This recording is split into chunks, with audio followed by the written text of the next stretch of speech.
Hey everybody, it's Greg again. It's another edition of Unbreakable the podcast. It is Thursday, November the 6th, and I haven't been on for a while, but I'm back and I'm ready to roll, so to speak. A lot to talk about. We're going to talk Eagles, that big game coming up Monday night against the Packers. We're going to talk Phillies because today is the first day of free agency. Today is the day you could start signing people, including your own players. So we're going to talk about that. We're going to talk about other stuff. First of all, I got two birthdays today.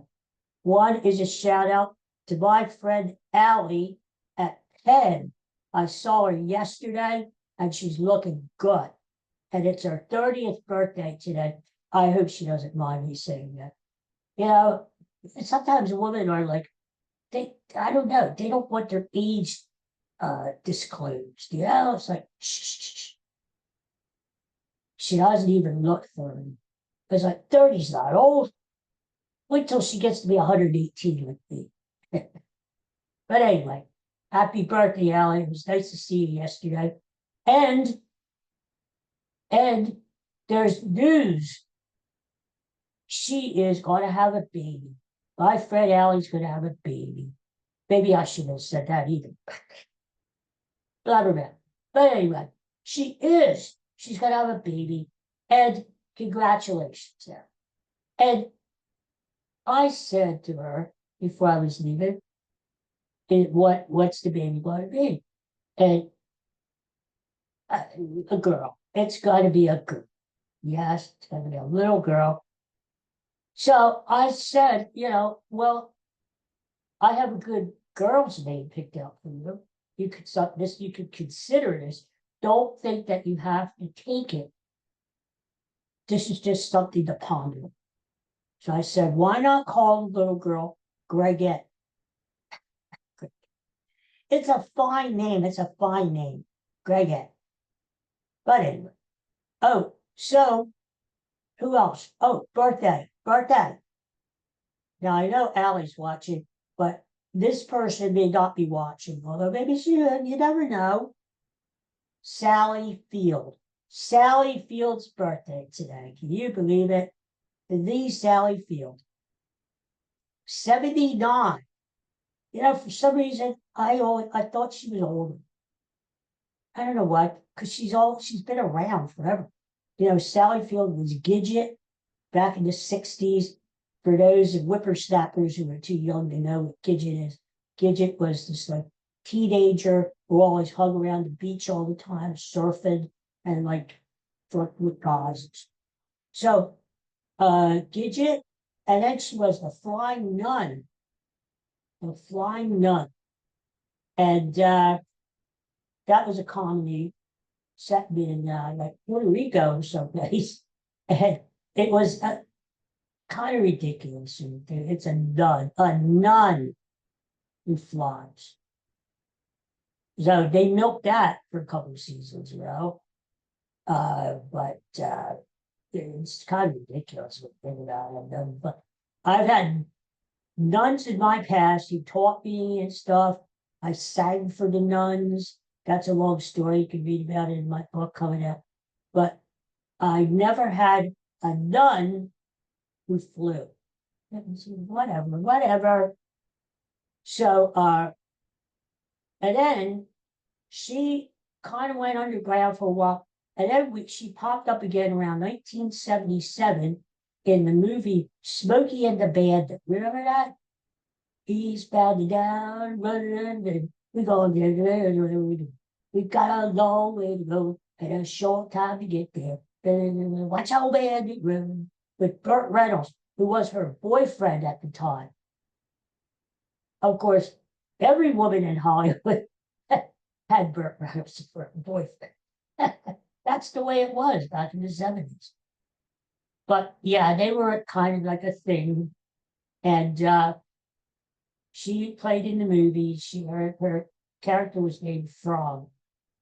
Right. You can tell what kind of a high class movie. Is that? But it was a fun movie. And then, she won the Oscar for a film in the late 70s called Norma Ray. Norma Ray. It's about this factory worker. She started a union, and she was good. I don't know. I forget it. But that's the famous Oscar speech. She went up to accept her award, and she lifted up the Oscar like this, like my microphone, and she said, "You like me. You really like me."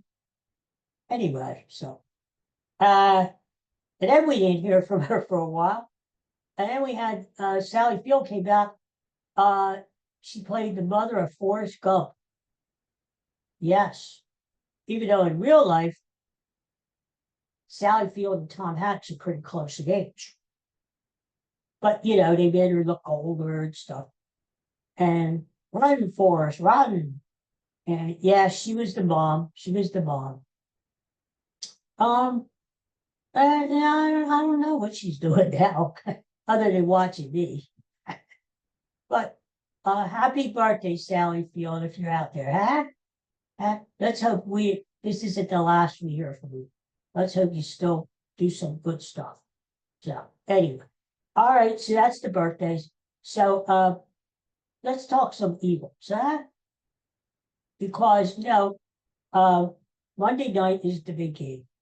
Eagles 6-2. They're playing the Packers in Green Bay. It's supposed to be chilly. They say, and the weather people, can you trust them? Can you really trust them? It's supposed to be like freezing, like 26 degrees in Green Bay Monday night. I hope the players, our players at least, are wearing their long johns. That's all I gotta say. The Eagles are going to wear a uniform combination that they've only worn once. And they wore this combination last year, the first game of the year in Brazil when they played Green Bay. And it brought them good luck because they beat the Packers. And it is the combination of black helmets, white shirt, jersey, and black pants. Now you can't call it all blackout, because you got the white shirt. I'm breaking it. But yeah, so they're bringing out everything. And people are saying Green Bay has revenge. The Eagles beat them last year, blah, blah, blah, home field. But don't forget something, okay? Don't forget something, my friends. Green Bay, they were the team that filed the complaint about the push tush last spring. During the spring meetings between the owners, Green Bay, the bastards, they issued a complaint. The sore losers, the whiners. And you know what I always said. If you have a problem with the push tush, learn how to do it on offense, or learn how to defend it, right? Nobody's forcing you not to do it, right? Just do it.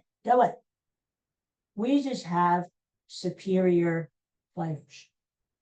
And it's true. Our quarterback can bench press 600 pounds. Our offensive line, they know how to do it, to snap it. And then you got these whiners. Oh, offsides. The referees need to call a penalty, blah, blah, blah. Yeah, grow up. It's not. We just do it better. It's just, who was it last week tried to do it? What was it, Baltimore or something? And they just screwed it up. They went offsides all over the place. Half of the line jumped, half of the line was back. Oh my God. What a pathetic effort. Yeah. Anyway, so the Eagles have had this game circled on their little calendars for a long time. And you know how the meetings ended last spring? In words. Yes, in words. Yeah, Jeffrey Lurie screaming at the Packers guy screaming at. They don't like each other. So, Eagles are just as motivated to win this damn game on Monday as the Packers. So, I like the Eagles to win because the Packers are not playing good football. They laid an egg last week playing at home against the stinky Carolina Panthers. They got embarrassed. All right, some people may say, oh, they're going to bounce back. They got embarrassed. They were looking ahead to the Eagles, blah, blah, blah. And maybe they stink. Did you ever think of that? Maybe Green Bay stinks. The Eagles have a bye week, had bye week, so they are rested. The Eagles always come out in the bye week good. Nick Sirianni's teams come out good. And you know what happened last year, my friends? After the bye, that's when the Eagles started to roll. That's when they started to roll through the NFC and took them all the way through the playoffs, and they didn't lose again. They just kept going right to the Super Bowl. So, I just think the Eagles are going to win on Monday night at 23-20. How do you like them apples? That? And, oh, wouldn't it be good? Here's my prop bet of the week. This you got to play. This you got to play. Jalen Hurts, touchdown. I don't even know what the odds are, but who cares? Jalen Hurts to score a touchdown. Why? Because wouldn't it be poetic justice? Think about this. If all that bitching and moaning about the Eagles and push tush, and your Eagles are down near the goal line, and the Green Bay crowd is screaming and yelling, and all of a sudden they do the push tush with Jalen Hurts, and they score a touchdown, and they win the game. Maybe Jalen Hurts scores 2 or 3 touchdowns just to kind of rub it in a little bit, you know? I think it can happen. So my best prop bet of the week is Jalen Hurts touchdown Monday night. And I think, the Eagles get close. They're going to use that push tush to death on Monday. Oh my God. 50-yard line, need 1 yard, push tush. 20-yard line, need 4 yards, push tush. Just do it like 2 times in a row. Push tush. Just to piss off the Packers and their crowd and the organization. Anyway, so Eagles. And don't forget, Eagles are the reigning world champions. I just got to tell you that. And, I mentioned this yesterday when I was down at Penn. A lot of people don't know this or don't think about it. We are in the era of the repeat champions. Think about it. The Dodgers repeated those champions. Ew, stinky, lousy Dodgers. The Florida Panthers repeated as champions in hockey in the NHL. Good things come in threes. So I would say the Eagles repeat as Super Bowl champions this year. And it's going to be a tough road. But you got some good teams in the NFC. You got the Lions. You got the Rams. Nobody else in our division. It's a beautiful time to be an Eagles fan, because the Cowboys stink, the Commanders, whatever the hell their name is, they stink, and the Giants and the Giants stink too. So the Eagles really don't have much competition in the division. They are going to win the NFC East, and it's going to be the first time one team has won back-to-back years since 2004, 21 years ago, when the Eagles themselves won back-to-back Eastern Division titles. So, okay, so we'll talk more about the game. I plan to be on tomorrow, maybe Saturday. So we'll talk more about the game as we get closer. But I did want to give you that prop bet because Jalen Hurts is going to score a touchdown. Mark my words, when he pushes himself or somebody pushes him over the goal line Monday, you'll all think Greg was right. Daddy was right. Daddy. Always listen to Daddy. Daddy was right. What else is going on here? Do we really want to talk about this? Jesus Christ. The Phillies. I, I haven't been on that much since the Phillies choked. Phillies choked again, did they? What a great World Series, though. Dodgers, Blue Jays. I was hoping the Blue Jays would win it, but they didn't.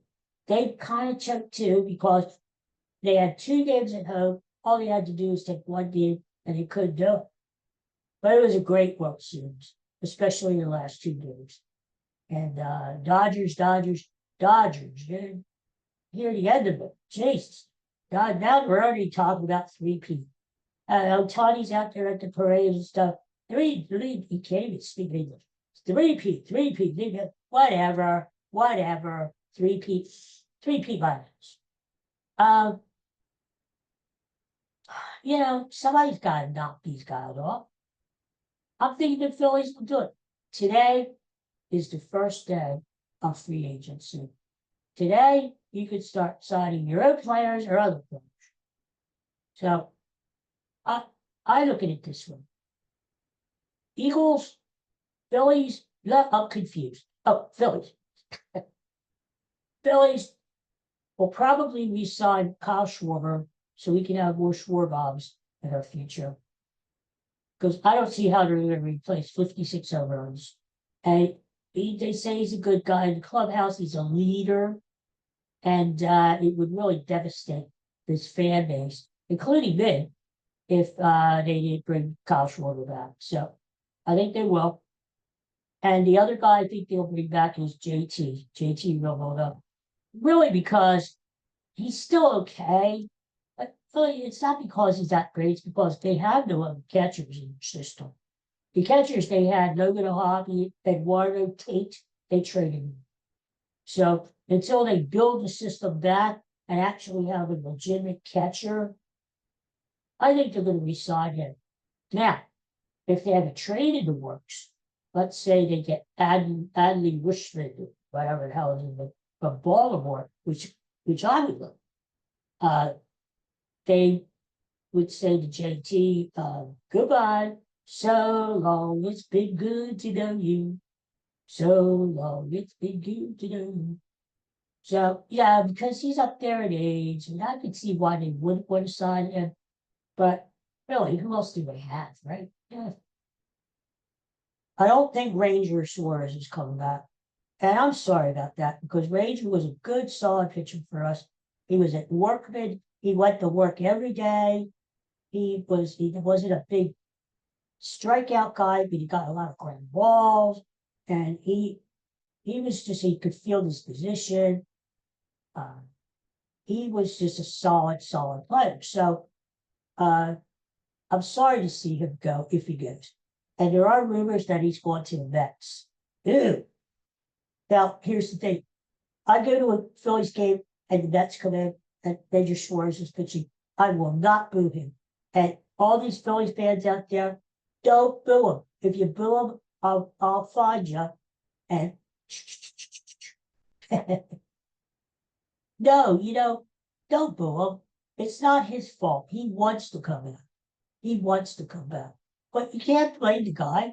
This is probably his only chance, his only last chance to make a good pay. So he's got to make the money, right? He's earned it. He's earned it. So I wouldn't bill him because he did nothing wrong. He always played hard, and I would give him a big cheer if he came back. Now, I wouldn't root for him. That's a different story. But I would know that for sure. Harrison Gator, I don't think he's coming back. As much as I'd like to have him come back, because he really solidified that center field position. Gold glove, caliber glove, hit surprisingly well, enthusiastic. He brought a certain spark to the team that we were lacking. I'd like for him to come back, maybe on a 2-year deal. I don't think he will. I think he's going to get more money elsewhere. Plus, he opted out of his option with the Phillies. He would rather go in free agency, and I can't blame him. But the other thing is, I think the Phillies really want to give Justin Crawford, the young first-round pick, the son of Carl Crawford, who's really best position in center field. I think they want to give him a long look starting next spring, which is okay with me. It's about time they brought the boy up and let's see what he can do, right? Don't keep him on the farm forever. Bring him up, see what he can do, and hopefully he does good. So so I'm okay with it. Yeah, Phillies have, no matter what they do this offseason, signing free agents, making trades, which more or less won't happen until next month.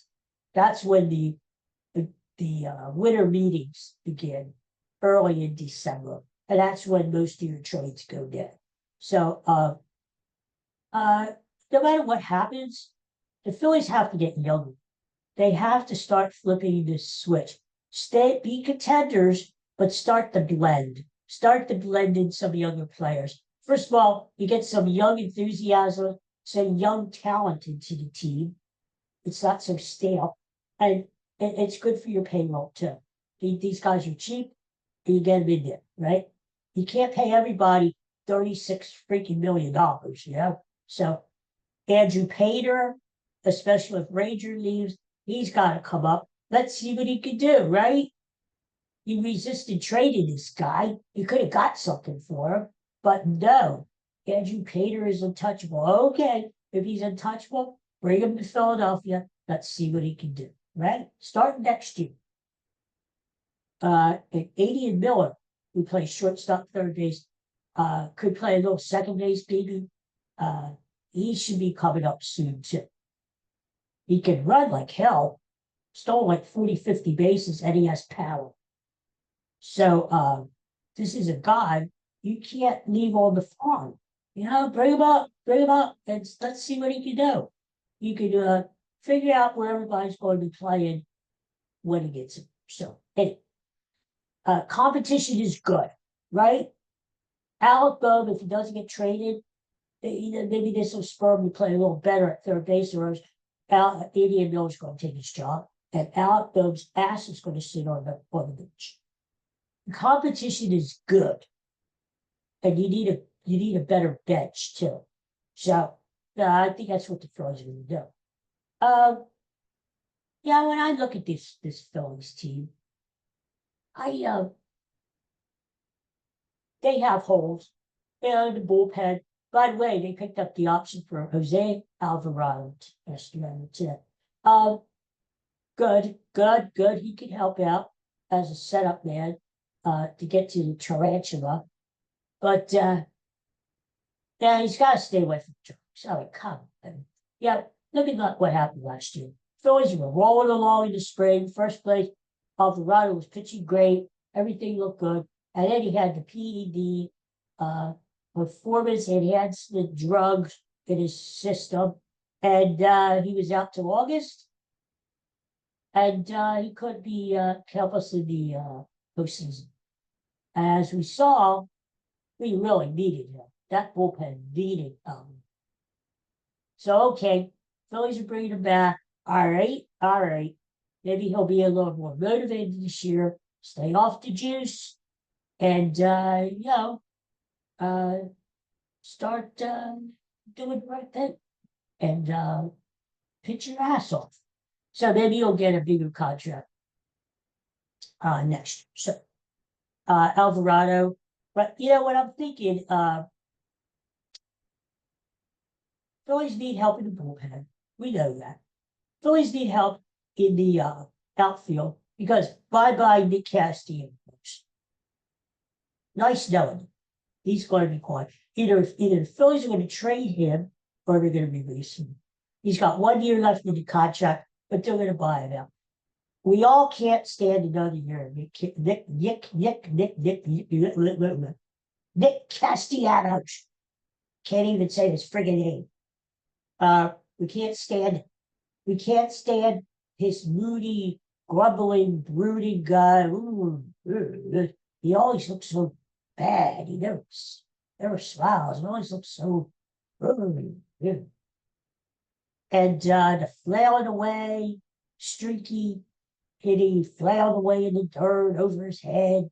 You don't know what you're going to get with this guy. Is he going to hit a home run or is he going to swing at 3 pitches in the dirt, right? Needless to say, his contract was a disappointment. I think the Phillies expected more out of him. He was a doubles machine when they brought him over. Would lead the American League in doubles, hit 50 doubles a year, plus maybe 20, 30 homers. I mean, he was a good, solid player. I don't know. Was it the money? Did it go to his head? He didn't play as hard. I don't know. But it was always an adventure in the field. He would make these miraculous catches. But you shouldn't have to make a lot of the catches that he made. Because you think about it, a lot of the catches that Castellanos made, he screwed up himself by either overrunning the ball or not tracking the ball off the bat. So he would have to run in for it and then dive like he's making a great play. So I think the Phillies could do better. That's all I'm saying. They could do better in right field. So I think he's going to. So we know this. We know the Phillies have issues. And they're hopefully going to address those issues starting today. But to me, one of the biggest issues that hasn't really been addressed, actually it's been made worse, is the manager. Now, you might say, Rob Thompson, well, he's gotten to the Phillies in the playoffs every year. They're down to winning the division 2 years in a row. They're winning 90 games. Wow, he's great. Wow, he's great. And he has gotten them so far. But think about it. What is the objective of the play? What is the friggin' objective? Why do we go to the ballpark and pay the price for tickets, for parking, for concessions? Why? Why do we go? Yes, to see the Phillies play, to see the opposition, to have a nice summer night at the ballpark, eat some snacks, blah, blah, blah, blah, right? And soak up the atmosphere of being at Citizens Bank. That's all true. But the objective is to win the World Series, isn't it? Not get to the World Series, win the World Series. Think about it. The Phillies have been in operation for what, 140 years or something like that? They've Coco high. They have only won the World Championship twice. 2 out of 140. Now I always sucked the pick. If you've been following me, I've sucked it. So I can't even now. I can't give you the percentage. All I know is it's not good. It's not good to win 2 World Series championships in 140 years. Oh, that's not good. That's all I'm saying. This guy needs to get us over the hump. And the window for this current team is closing. And it hasn't closed already. Because these guys are getting old. They're getting older, but they're going to be needing wheelchairs like me to get out in the field to play. So, the manager is so milquetoast. He's like a zombie. Prop him up, weekend at Bernie's, prop him up, make sure he's alive, okay? Oh my God, no passion, nothing. Everything is analytics. And that's why they keep this guy, and that's why they keep giving him 1-year contracts, like they did this last offseason, so he stays. Because he's a company man. If the analytics people call him earlier in the day and said, Manager Thompson, we want you to play this lineup tonight. And yes, sir, I'm going to do it. I'll play it. And no questions about it. He's doing what the analytics people say and what the front office says. So he's a good soldier. He's a good soldier. Let's put it like that, But he would never do. Think about that World Series, okay? I'm starting to get pissed off. Think about the World Series.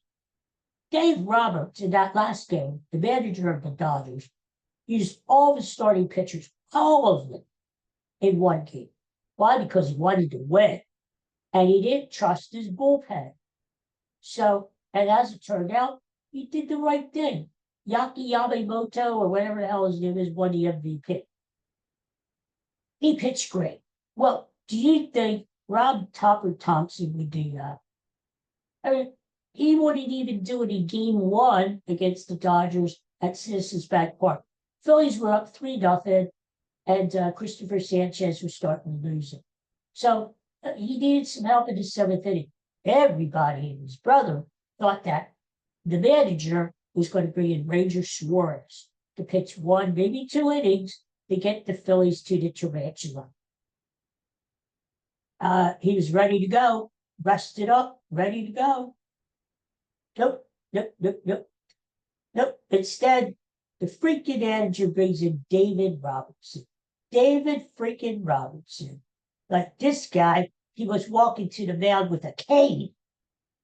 One of those canes with the wheels, so he wouldn't fall. He fall, trips over the mound, he presses his life alert system. Help, I'm falling, I can't get up. Oh my God, David Robertson, really? David freaking Robertson? I'm looking at my mic. David Robertson? Anyway, right there, if this guy was a good manager, he would have pitched Ranger. Ranger could have been the bridge to get to Durant. But no, he had to use this jackass, David Robertson, 40-year-old David Robertson. Oh, God. So that's all I'm saying. It's one thing to win the division. It's one thing to win 96 games every season. It's another thing to get into the playoff. But once you get into the playoffs, maybe we should have a manager ectomy once we get into the playoffs. Take the manager out of the dugout once we get into the playoffs and put somebody qualified in who knows how to win a friggin' series, okay? That's what I think. Wouldn't that be funny now? Thompson gets them. They win the division to get like 20 games. They win 100 games next season. They get into the playoffs. They have the bye. They're the number one seed in the National League. And everybody's thinking this is our year. And all of a sudden you hear the report, Phillies fired Rob Thompson. I would love that. I'd pee myself. Oh my God. Wouldn't that be great though? Fire Rob Thompson, put somebody who knows how to win a World Series. Sparky Anderson. Is he still around? I know he hasn't been manager for like 50 years. What is Sparky now? Is he 98 years old or something? Put him in there. It's just as good. Okay? Just as good.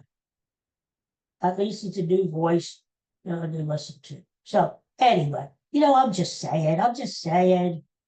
Oh my God. My blood pressure. Now, I gotta put my glasses on because I can't read. Really, I've been winging it here just to make sure I didn't miss anything here. Yeah, we talked about that. Yeah, we talked about that. Yeah, we talked about that. Yeah. Oh, I got one more thing we want to talk about. Good thing for my glasses. Have you heard this story that's going around about Tom Brady and his dog? Oh my God. Tom Brady had a beloved dog who died about 2 years ago, right? Crossed the Rainbow Bridge. But the doggy heaven, let's assume. All dogs call it go to heaven. Dogs are the best. Dogs are the best.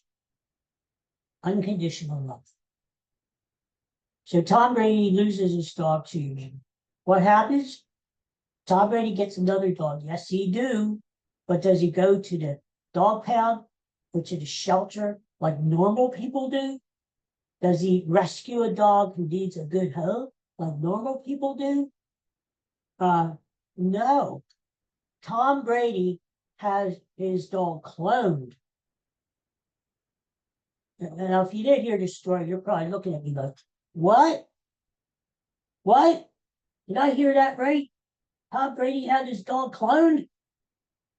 Yes, you heard it right. First of all, Tom Brady has money. He doesn't know what the hell to do. Okay. Tom Brady, if you're watching me, send it over this way. Give it to me. Give it to me. Um, this is what happens when guys make money. They don't know what to do because he wanted to have the dog cloned because two reasons. Number one, if he wanted his family to have a second chance. Said when he said that second chance, what do you mean second chance? Did you abuse the dog before? Did you leave the dog outside on snowy nights? Did you feed the dog? What do you mean second chance? Well, it turns out that Tom Brady is invested in a animal cloning corporation company. Yes, he's got the money. So naturally he's going to use it. And this is good publicity for him. Now all of a sudden, after 2 years, we find out that Tom Brady had his dog cloned. Really? Well, what happened was before the dog died, but the dog wasn't even cold yet. And he took blood from the dog with thoughts in his little brain that I'm going to have, you're dying, but I'm having you cloned. You're coming back. How cool. Ooh, it's creepy. It's creepy. Yeah, he always gave me the creeps in with those big teeth and those eyes and everything. And yeah, he lost a lot of weight. Now he kind of looks like Skeletor, you know. And so anyway, he gives me the heebie-jeebies, this guy. And now I find out he's having his dog cloned. Oh, yeah. So anyway, he's got the dog now. Looks just like the other dog. And we don't know if the personality is the same. We haven't figured that out. I mean, the DNA is the same, but is the personality the same? Is he still as loving as he was before? Or does Tom Brady now have a dog from hell? So I don't know. I don't know. We'll find out. I guess we'll find out. Now Tom Brady's going to talk about this every week. Sunday, I don't know what game he's doing on Sunday on Fox, but don't bring it up. Tom, I heard you had your dog cloned. How's it going? Well, he's fine. Only he's doing stuff my old dog would do. He's actually eating the dining room table. He's eating the table, and me and my wife were in bed, and he's coming up and he's trying to rip my thread. So anyway, I don't know how it's going to get, but it just gave me the creeps. You know, Tom Brady, what kind of example do you set for children? Death is a part of life. We don't like it. Nobody likes it, but it's a part of life. It's the opening and the closure, right? Spring into winter time, and then we have spring again. But we don't clone the dog and bring the damn dog back so he can look like it. A part of, yeah, I miss Bud. Like Bud, where the hell is Bud? Now I'm really all riled up. Here he is. Here he is. Look at this guy. Clown dog. There he is. I miss that guy. Even though Coco is terrific and Katie is fabulous, I miss Bud. This is the boy who died. It'll be 2 years in April 11th. And look at his teeth. He and I went to the same orthodontist. Do you like that? Is it? What a beautiful dog, huh? Look at his eyes. I don't know why he's wearing that clown-like collar. Maybe it was Mardi Gras or something. But I love you and I miss you. But I would never have you cloned. I would never do that because that is how should I say? Bud is Bud. You're not going to bring him back. Bud is Bud. You bring another dog in who might look like Bud, but that is deframing Bud's spirit. There is such a thing as spirits. I hope Tom Brady, freaking Brady's old dog, haunts him. I hope it haunts him. Ay, ay, ay. All right, well, I better take another blood pressure. Oh. Tom, why am I letting this upset me? It's not. I'm not. I'm just kidding. But the thing is, it really gets to me. It's like animals are special to me. I have animals on my book, on my cover. By the way, My new book, Stronger Than Bone, comes out tomorrow. You can get it on Amazon if you have Kindle. It'll go right to your Kindle. You can start reading it tomorrow. If you want the PDF version, that'll go to your phone, your PC, your tablet. You could go to the Compassionista Publishing website and buy it right there. You'll see my author page there. See all my pictures too. And Barnes and Noble. Oh, I gotta tell you one last thing before I go. I found out yesterday, thanks to my good friend Dr. Kalish and Allie at Penn, that Barnes and Noble, God damn, had the wrong picture up and the wrong profile. Instead of showing me on their author page next to the cover of my book, they had some guy from who knows where, who was like a minister or something. There, Greg L. Smith. And I looked at it, that's not me. That's not me. First of all, my middle name doesn't begin with L. And the guy that had the picture had a beard, but he had a bald head. Sort of looked like John Travolta. Remember when John Travolta had the bald? Anyway, that's not me. So hopefully we got that fixed. I did fix, me, myself, and I fixed the Amazon page because they had that screwed up too. Oh, they did have a picture of me next to my profile. So I took care of that. First thing this morning, it bothered me all night. I couldn't sleep. So I got up and I fixed it. Oh my God. Anyway, tomorrow's the day. The big day. It is released all around the world. So I'm hoping people like it. I hope they read it and like it. I really hope that there are kids out there who might have brittle bones, who will get to read it. And maybe it'll give them a little hope that, hey, I've lived till I'll be 69, November the 16th, 10 days from now. Oh, crazy. 10 days. I'm on a diet, but I already told them, I'm going to eat cake that day. We're going to make a little exception, carrot cake. I know you're probably out there saying, carrot cake? What the hell? I used to hate carrot cake when I was a kid. But as I've gotten older, I've refined myself. And no, I actually like carrot cake. And one place we get it from, it's really moist, and the carrots are sticking out of it, and the raisins and the nuts. And oh my God. So I said carrot cake is. But in 10 days, I turned 69. And no one that, as far as we can tell, has lived to be this long with the type of brittle bones that I have. So I'm blessed, really lucky and blessed to be this old and still be kicking, still be alive. I should have died when I was 25, before I was 25. There's a reason I'm still here. Maybe to talk to you. I don't know. But I'm hoping it'll help some kids out there who may be going through what I went through as a kid with the broken bones and the cast and the hospital trips and the feelings of confinement and loneliness and pain and everything that I experienced when I was a kid. Well, hopefully a kid nowadays who has brittle bones can read my story and get some hope out of it, get a little inspiration and hope, and say, hey, if he can do it, if he could live a good life, a healthy life into old age, so can I. And a lot of times that's all we need is a little hope. And we need something to keep us going through the tough times, to get us over the hump, you know?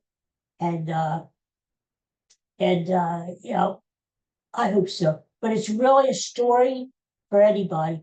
It's a story for anybody who may be going through some tough times, who may be facing some challenges in life.